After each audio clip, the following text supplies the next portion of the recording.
जी हाँ दोस्तों, आज हम बात करेंगे acting, dance, martial arts, comedy और मूवी बिजनेस में एक साथ प्रॉपर बैलेंस बनाकर हिंदी फिल्म इंडस्ट्री में एक नया इतिहास रचने वाले कमाल के एक्टर खिलाड़ी कुमार यानी कि अक्षय कुमार के एक्टिंग स्ट्रेटजी और टेक्निक की। और फिर मैं फिल्मों की तरफ मैंने तो जब पहली बार मैं जब कैमरा भी फेस किया तो पहली बार तो कैमरा देखा था कि कैमरा होता क्या है, और जो कुछ भी सीखा अपने एक्सपीरियंस से सीखा। अर्जुन ने गुरुद्रोण की छत्र छाया में रहकर धनुर्विद्या की पूरी शिक्षा ली। करण ने गुरुद्रोण की शरण में आधी शिक्षा ली, परंतु एकलव्य ने मात्र गुरुद्रोण की मूर्ति को स्थापित करके धनुर्विद्या का ऐसा ज्ञान प्राप्त किया कि गुरुद्रोण से भी आगे निकल गए।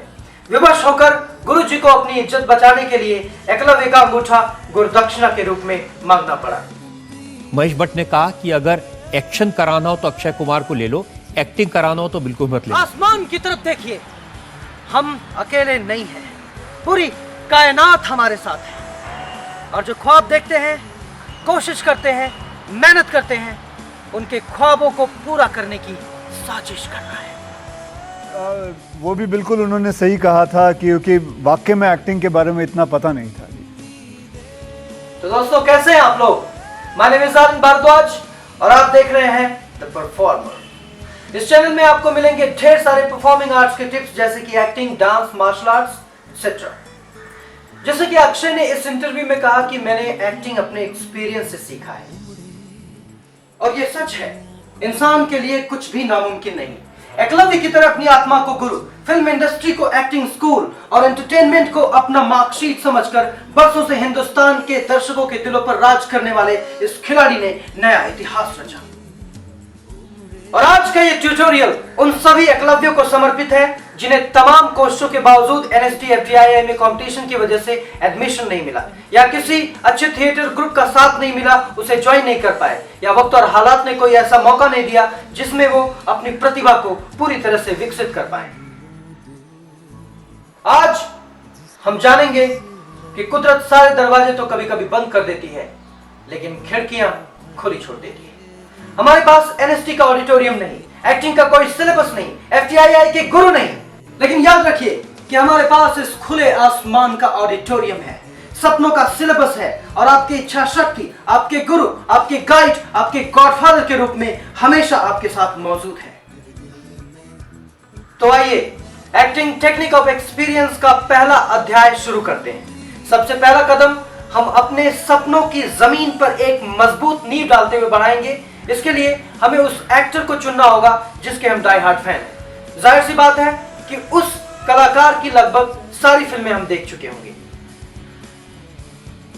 अब हम उन फिल्मों को फिर से देखेंगे, लेकिन दर्शकों की तरह नहीं, बल्कि एक स्टूडेंट की तरह। अपनी पसंदीदा फिल्मों के सबसे बेहतरीन सीन को गौर से देखिए और बार बार देखिए। नोटिस कीजिए कि आपके फेवरेट एक्टर्स का मूवमेंट क्या है, वो हर लाइन में किस वर्ड पर अधिक जोर दे रहे हैं। बहुत हो गया स्टडी और रिसर्च, अब करने की बारी है। सीन से अपनी पसंदीदा लाइनें उठाइए और रीड करिए। तो क्या आप सेम लाइन को उनसे अलग तरीके से रीड कर रहे हैं?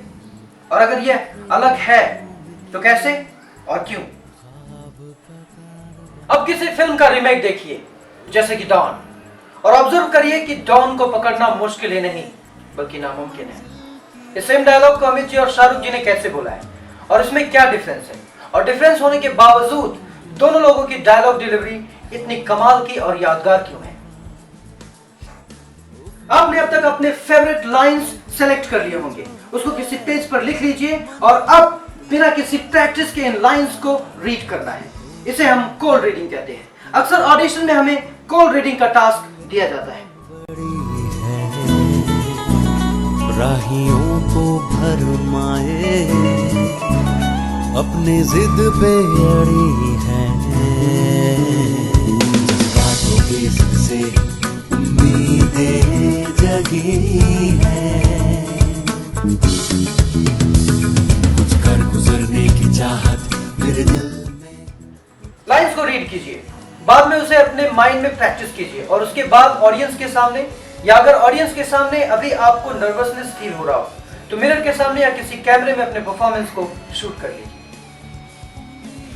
सिर्फ बोलना ही काफी नहीं है, सही वक्त पर पॉज लेना एक्टिंग के लिए बेहद जरूरी है। जैसे हम रियल लाइफ में फुल स्टॉप कॉमा या दूसरे पंक्चुएशंस यूज करते हैं। शुरुआत स्लो कीजिए, धीरे धीरे कॉन्फिडेंस के अकॉर्डिंग आप स्पीड के साथ खेलना सीख जाएंगे।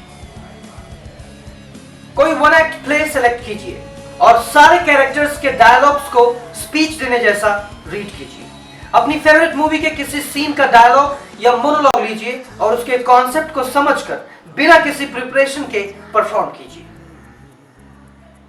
किसी के सामने परफॉर्म करने की अभी जरूरत नहीं है, आप नर्वस या डिस्टर्ब फील कर सकते हैं। शुरुआत में बस अपने परफॉर्मेंस को कैमरे में शूट कीजिए और फीडबैक के लिए उसे प्ले करके चेक कीजिए कि आपने क्या अच्छा किया है और मिस्टेक कहां पर हुआ है। यह एक बेहतरीन वार्म अप एक्सरसाइज भी है जिसमें आप अपने माइंड और बॉडी को परफॉर्मेंस के लिए रेडी कर सकते हैं, साथ ही साथ आपका कॉन्फिडेंस भी बढ़ेगा। कोल्ड रीडिंग, इम्प्रोवाइजेशन और स्पीच डिलीवरी से आपको अपने बेसिक एक्टिंग टैलेंट और पोटेंशियल का पता चल चुका होगा। अब जरूरत है तो बस डायलॉग्स में इमोशंस को इन्वॉल्व करने की। अपने फेवरेट एक्टर के किसी एक लाइन का मोनोलॉग सेलेक्ट करिए और अलग अलग इमोशंस के साथ बोलने की प्रैक्टिस कीजिए। लेकिन ध्यान रहे कि कोई भी परफॉर्मेंस कैमरे में शूट होने से मिस ना होने पाए। एक एक्टर को सैकड़ों डिफरेंट इमोशंस और ह्यूमन एक्सपीरियंसेस को प्रेजेंट या रिप्रेजेंट करना होता है, इसलिए इस इमोशनल एक्सरसाइज के द्वारा ज्यादा से ज्यादा एक्सपीरियंसेस को प्रैक्टिस कीजिए। लाइन सिंपल चूज करिए और इसे वर्सटाइल होना चाहिए, जैसे आई लव यू या मैंने सब भुला दिया। जितने भी पॉसिबल इमोशंस के साथ इसे आप बोल सकते हैं बोलिए, जैसे कि happiness, love, anger, pain, hope, hate, दया, डर एक्सेट्रा। इसे मिरर के सामने कीजिए, कैमरे में शूट कीजिए, अपने परफॉर्मेंस को ऑब्जर्व करिए। पहले फेशियल एक्सप्रेशन और वॉइस दोनों को एक साथ, फिर साउंड को म्यूट करके सिर्फ एक्सप्रेशन, उसके बाद टोन ऑफ वॉइस को सुनिए। इमोशंस, एक्सप्रेशंस और वॉइस सबको अच्छे से ऑब्जर्व करिए। पता कीजिए कि कमी कहां पर रह गई है, किस इमोशन पर ज्यादा वर्क करना है, कौन सा एक्सप्रेशन मिसमैच्ड है, वॉइस कहां पर सूटेबल नहीं है, वगैरह वगैरह।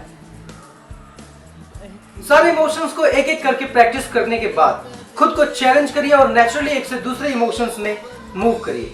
जैसे कि कोई एकदम खुश इंसान अचानक कोई बेहद बुरी खबर सुनकर शॉक हो जाता है। Extremely opposite emotions. अब कैसा महसूस कर रहे हैं आप? अगर आप सोचते थे कि आपको एक्टिंग नहीं आती, तो क्या अब आपको ऐसा लग रहा है कि एक्टिंग स्किल आपके अंदर जन्म ले चुकी है? या आप सोचते थे कि आपको अच्छी एक्टिंग नहीं आती, तो क्या अब एक्टिंग स्किल डेवलप होती नजर आ रही है?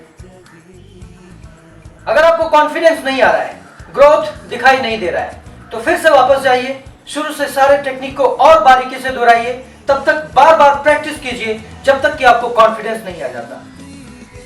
सिर्फ एक लाइन, और वो भी आपकी पसंदीदा, आपके फेवरेट एक्टर की लाइन। इतना प्रैक्टिस करने के बाद अब आप समझ गए होंगे कि इससे आसान और कोई भी तरीका नहीं हो सकता, क्योंकि यहां पर ना तो कोई आपको देखने वाला है और ना ही जज करने वाला। खुद पर यकीन रखिए, हिम्मत मत हारिए, कोशिश करते रहिए। अगर आप सच्चे दिल से एक्टिंग की कला सीखना चाहते हैं तो इसमें कोई शक नहीं कि आप जल्द ही, बहुत ही जल्द इस स्टेज को क्वालिफाई कर लेंगे। यह एक्टिंग सीखने का फर्स्ट स्टेप है और सबसे आसान तरीका भी। इसकी लगातार प्रैक्टिस करते रहिए, धीरे धीरे खुद ब खुद सब कुछ आसान लगने लगेगा। आने वाले एपिसोड में हम नेक्स्ट स्टेप पर बात करेंगे, जिसमें आप सीखेंगे कि लंबे मोनोलॉग्स को कैसे परफॉर्म करें। इंडियन फिल्म इंडस्ट्री को ऑस्कर का उपहार देने की जिम्मेदारी आपके कंधों पर है। उठिए, जागिए और तब तक चलते रहिए जब तक कि आप सिनेमा के आसमान पर सबसे चमकीला सितारा बनकर चमकने न लगे। इनकलाब का दौर है, क्रांति चाहिए। आइए हम सब मिलकर इस आंदोलन को एक ऐसा अंजाम दें जिसका इंडियन सिनेमा सिर्फ ख्वाब ही देख पाया है। Thanks for watching. उम्मीद है कि आपको यह वीडियो पसंद आया होगा। इन वीडियोस को बनाने के लिए मुझे काफी रिसर्च करना पड़ता है, जिसमें अच्छी खासी टाइम और एनर्जी इन्वेस्ट होती है। इसीलिए आप लोगों से मेरा ये रिक्वेस्ट है कि बस मेरा हौसला बढ़ाने के लिए प्लीज इस चैनल को सब्सक्राइब कीजिए, वीडियोस को लाइक करिए, शेयर करिए, और अगर आपकी एक्टिंग से रिलेटेड कोई पर्सनल क्वेरी है तो आप कमेंट बॉक्स में जरूर लिखिए। मैं सॉल्यूशन ढूंढने की पूरी कोशिश करूंगा। मिलते हैं नेक्स्ट एपिसोड में, तब तक के लिए have a nice time, take care and acting tips for the performer. कामयाब होने के लिए आपको अपने मकसद पर बाज की तरह नजर रखनी